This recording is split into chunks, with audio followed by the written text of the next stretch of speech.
this evening from Finn Park. UCD 1, Harps 0. Awful, gutless, terrible, woeful. Where can I start and where can I finish? What a terrible performance by Harps this evening. UCD far better side the whole game. McGinley kept us on it in the first half with a couple of chances from Whedon and Kerrigan. Tactics, all I got wrong, start to finish. Playing 5 defenders in a game we were meant to be at home, trying to climb above UCD or try to stay clear of UCD, but the tactics was wrong the whole game. Also frustrated me taking off McNamee at the end of the second half. We were pushing for an equaliser. It was ridiculous to get off a defender. I thought the whole operation tonight was terrible, start to finish. Some of the players need to have a look at themselves because they're not playing this year. There are too many dramas in that team. Too many people don't care for a fight. And as you can guess, I'm just really, really angry at the moment and disappointed. Big game now next Friday against Drogheda away, and then home to Dundalk. We need to buck up or it's going to be a long, long season.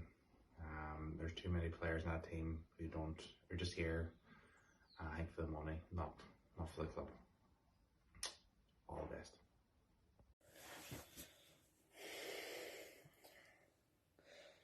I actually had high hopes now going to this game.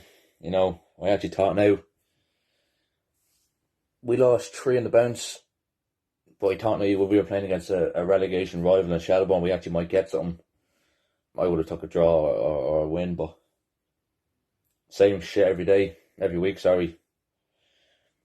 Deegan sluggish. The back line for us is just terrible. Clark is just carrying the ball so much. That he's giving the ball away plenty of times, and he has to stop doing it because he's giving away easy chances. Ryan Brennan skied a ball from like 2 yards out where he should actually just put it in. It's a joke what's happening. The only good positive thing about tonight is that Harps now lost against UCD. So now we're 3 points ahead of Harps now in 8th and they're 9th. But we have to win. We must win next week. Nothing less. I'm not taking a draw. I'm not taking a defeat. It's an absolute joke what's going on with us at the moment. There's just no spine in the team. Nothing's happening. No chemistry. Nothing. It's all. We were going great. 6 unbeaten. Now we're 4. We've lost 4 now on the bounce, and there's just nothing going on for us there tonight. It's an absolute joke. I mean, the goal he scored tonight, Sean Boyd.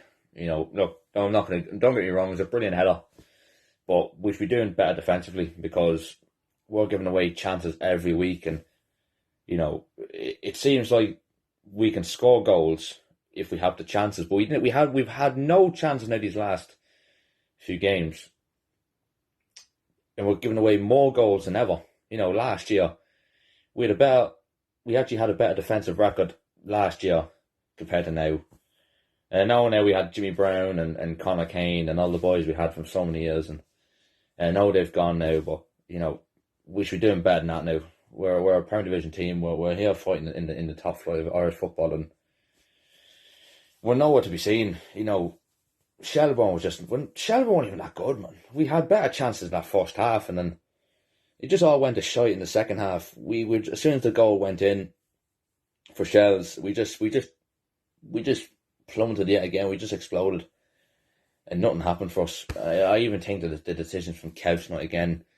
He took off he took off Lyons and brought Williams on. He took off Williams and brought Lyons on. He should have had two strikers up top. We would have probably had a better chance of equalising, but look, there's no need to dwell now. A 1-0 loss tonight up in Talk against Shells. Bring on Harps next week, but at this point now it's becoming a joke. I'm not looking forward now.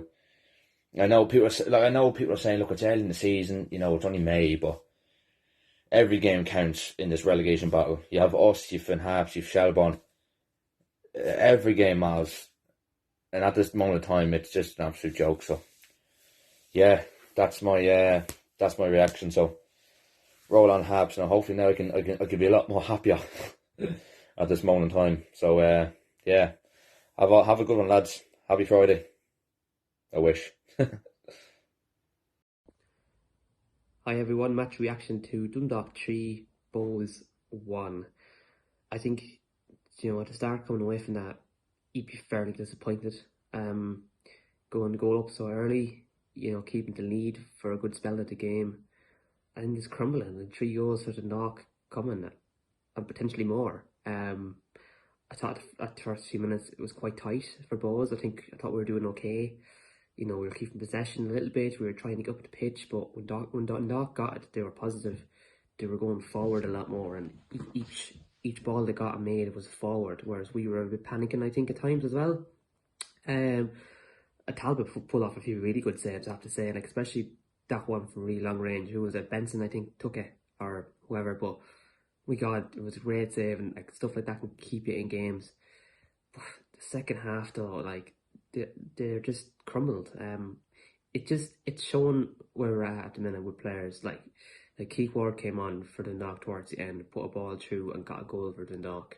Like simple things like that I don't really think we have anymore. And unfortunately, it's at the stage now where the cracks are showing, and the recruitment this season has just been poor. But like I've said to people before, every season with the recruitment, you just don't know how it's going to go, because we never have a settled team, and not having a settled team again, I think, is shown tonight.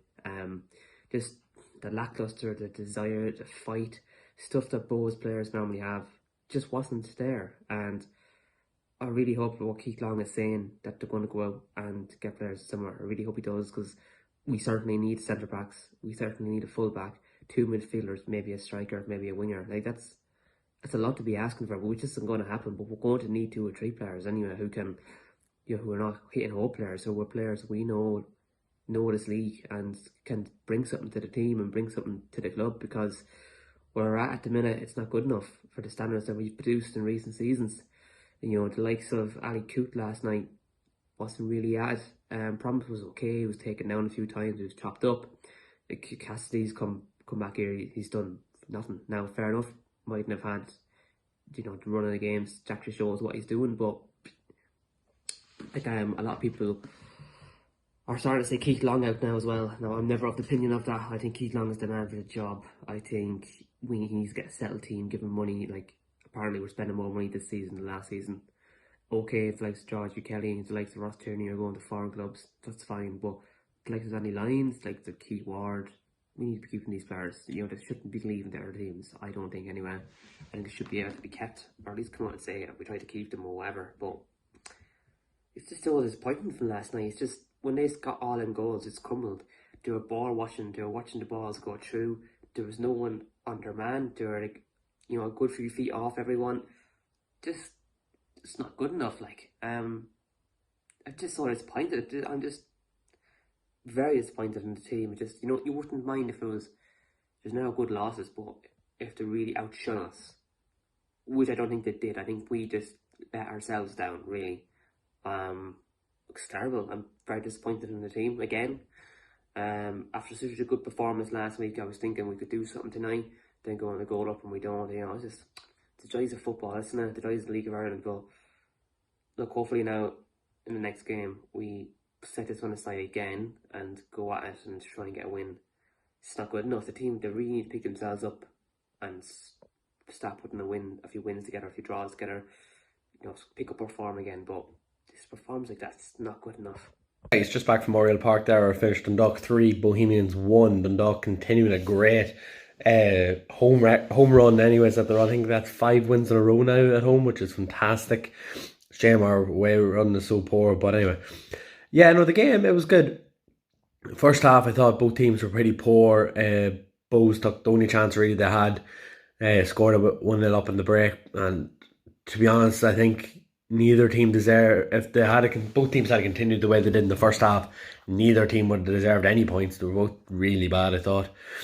Bows were probably just a wee bit better, but I said they were both bad. But then second half, Dundalk, miraculous team talk must have been at half time, and came flying out of the blocks and got 3 goals in about 20 minutes. So about 5 minutes in, I think we were 1-1, and then a few minutes later it was 3-1, 2-1, sorry, and then 77 minutes 3-1. But they're good games to win. Games where you're not playing well, for most of it.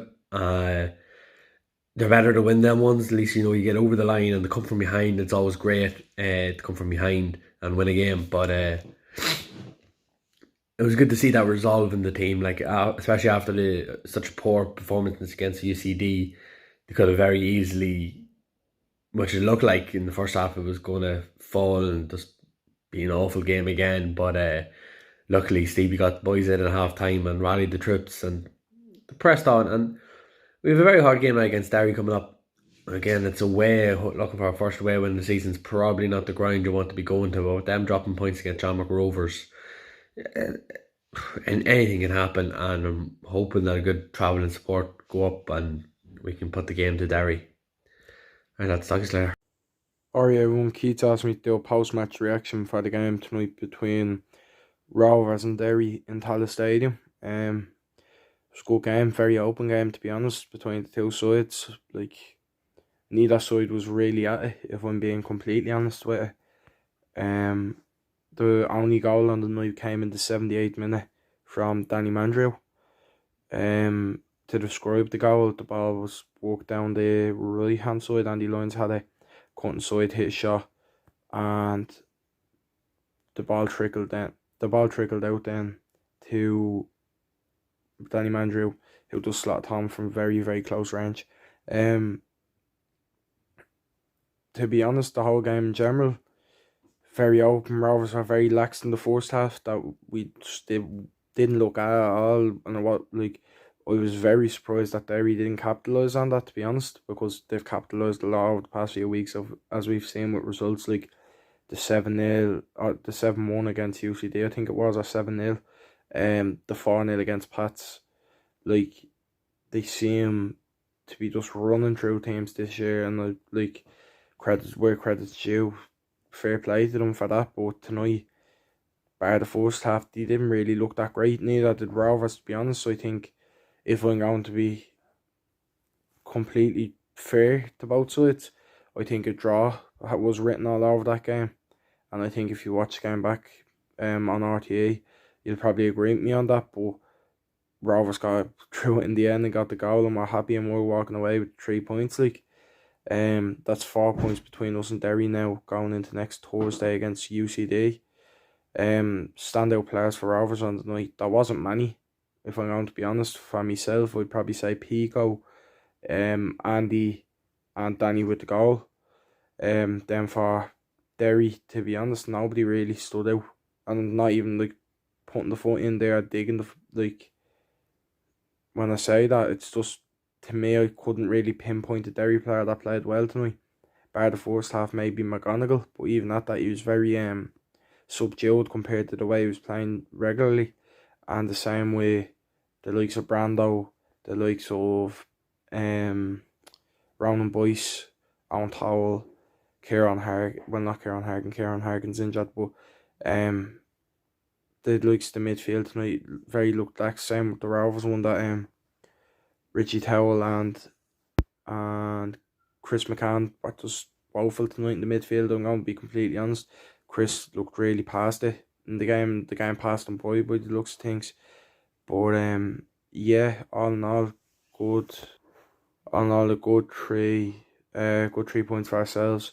We want Thursday next week against UCD, then dropped it on Monday, and then Shells and Tallaght the Friday after. So 3 big games to finish off May. Yeah, hopefully 3 wins to come out of it, but who knows? And we definitely will. There's no point in saying that different. Like Rovers fans, we can be a bit delirious at times, but we're definitely in for a title race this year. It's nothing nothing like the last few years where we've run away with it. I'm not even gonna be biased when I say that.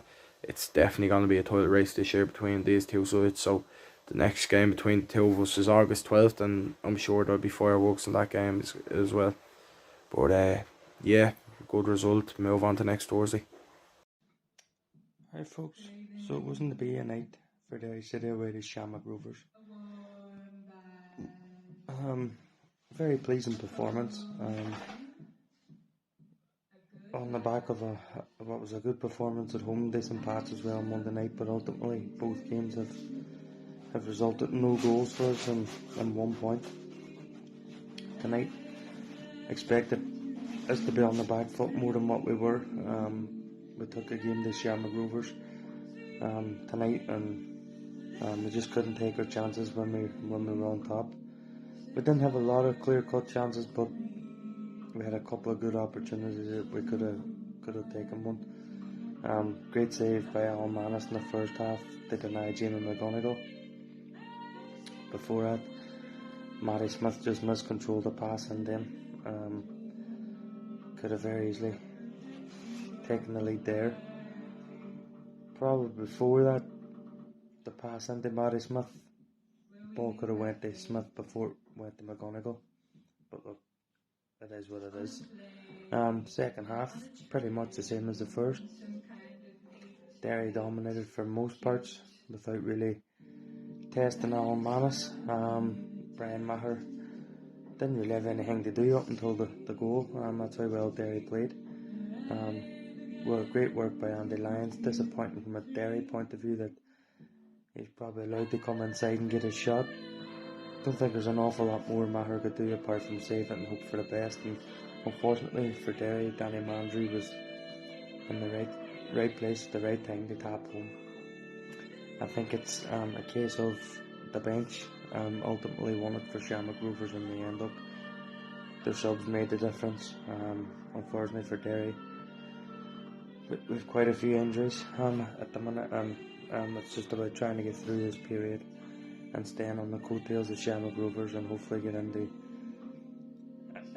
the transfer window and still be within a sniff of them and maybe give them a wee shout in the second half of the season. But look, so far it's been a very good season. If somebody had said is it would be 4 points behind Shamrock Rovers after 16 games, we'd have very much taken that. But look, we move on. Another big game next week, the Brandywell against Dundalk, and hopefully we can get back to winning ways. So it's full time and Blues 4, Cove 2 is the scoreline.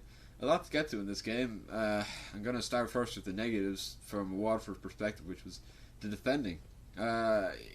It's consistent this season how bad our defending has been. Eddie Nolan made a terrible mistake for the first one, for the first goal, and for the second goal it was just a combined team effort of bad defending, no one closing down, the player crossing the ball, allowing a free header inside the 6-yard box. And then Brian Murphy made an uncharacteristic mistake and let the ball sort of squeeze in underneath him. You thought when that happened then it was just going to be one of those days where we let a game that should have been competitive slip away from us. The second negative, I suppose, more of a general one, was the quality of football on display. Once Cove went 2-1 up, they were really happy to sit behind the ball and do everything they could in their power to stop us from playing. There was dragging and kicking and stuff like that.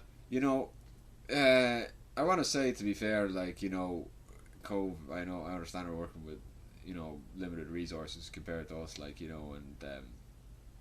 if that was us against the team, if we were in Cove's position against a team that was that much better than us, I'd probably be cheering on our players if they did the same. But let's get to the positives. So some very good goals scored. Callum Stringers was the pick of the bunch. More about him in a minute. But it was great to see Junior back as well. That's another positive. It's great. He really offered a lot when he came on. I thought even when we went 2-1 down, we never stopped playing football. So things are definitely moving in the right direction under Gary Hunt. The other thing as well that I have to get to, that I said I'd get to, was Callum Stringer. I mean, this guy has to be starting based on even the small performance he had this game. He has to be starting. I mean, I would put him in over Yaz if I'm honest, because the energy he brought, and he just, he hassled the Cove players. He didn't let him get breathing room. We're missing that in midfield, and I think he can really offer it for us if he's offered a chance to start in future games. And of course, he got himself a lovely goal to boot. I was delighted for him when that happened. So mixed bag as far as 4-2 wins go. It wasn't the best. That sounds very very negative, doesn't it? But that's the reality of the situation. We've got a tough away game to Longford next, and a home to Treaty after that. Two vital games. It'll be interesting to see, especially away to Longford, given how badly our last away game went against Longford. if we can rectify past wrongs and then push on against Treaty. With the standard of football being played, it's still possible, I think, for us to get in the title race. If we're hoping on one or two slip-ups, but if we keep playing at our best, we're definitely capable of it. But we are going to have to step it up a bit from today. But the players have shown that they can, and the other thing and the note I'll end on is that there is a great sense of togetherness in the squad. And if the lads play for nothing else, they can play for each other, and hopefully that motivation will be enough to carry them over the line.